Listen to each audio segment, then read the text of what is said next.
বর্তমানে চেয়ারম্যান সাহেবের লুকোচুরি খেলা মানছি না, মানবো না। নিয়োগ নিয়োগ নিয়োগ চাই।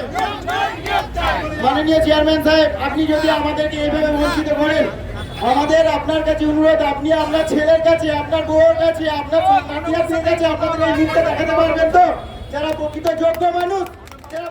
বিষয়টা আপনাকে বলি, বাংলার জননেত্রী মমতা বন্দ্যোপাধ্যায়ের একটা অ্যানাউন্সমেন্ট বা একটা ঘোষণা পশ্চিমবঙ্গের বুকে হাজার হাজার বুদ্ধিজীবী থেকে বেকার যুবকদের মনে কিন্তু একটা সঞ্জীবনী দান করেছিল।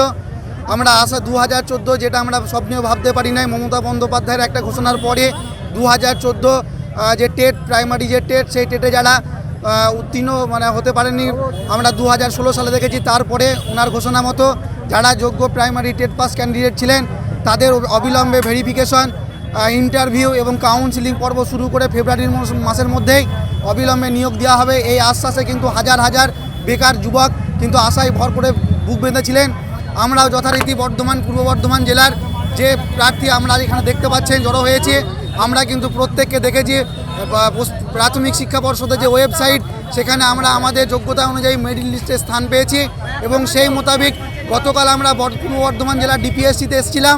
সেখানে আমাদেরকে চেয়ারম্যান সাহেব বলেছিলেন যে আজকে শুধুমাত্র এক্সামটেড ক্যাটাগরি অর্থাৎ প্যারা টিচার, বুদ্ধিজীবী, চাকরিজীবী বেকার ছেলেরা যে স্বপ্ন দেখেছিল তাদের সেই স্বপ্নটা শেষ হয়ে যাবে। তাই অবিলম্বে মমতা বন্দ্যোপাধ্যায় যে কথা, যে আশা জাগিয়েছিল, ওনার হস্তক্ষেপে যদি আজকে কাউন্সিলিংটা শুরু হয়, এখনও সময় আছে আমাদের চাকরি পাবার। নচেত আগামীকাল এই বর্ধমান জেলার চাকরি প্রার্থীদের ভবিষ্যৎ অনিশ্চয়তা দিকে যাচ্ছে, সে বিষয়ে আমরা সন্দেহহান। তাই আমরা চাইছি অবিলম্বে কাউন্সিলিং পর্ব শেষ করে আমাদেরকে নিয়োগ দিতে হবে, এটাই আমাদের বক্তব্য।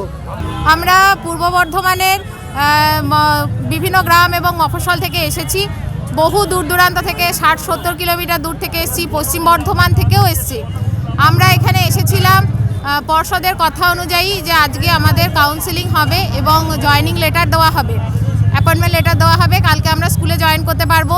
কিন্তু সেই কথা মতো আমাদের কাউন্সিলিং হয়নি। এবার আমরা সেই দাবিতে এখনও বসে আছি যাতে আমাদের কাউন্সিলিং এখনও শুরু হয়, সেই জয়েনিং লেটার যেন আমরা কালকে নিয়ে স্কুলে জয়েন করতে পারি। এটাই আমাদের একমাত্র দাবি, এছাড়া আমাদের কোনো দাবি নেই। এই দাবিতেই আমরা বসে আছি। শঙ্খসাথী।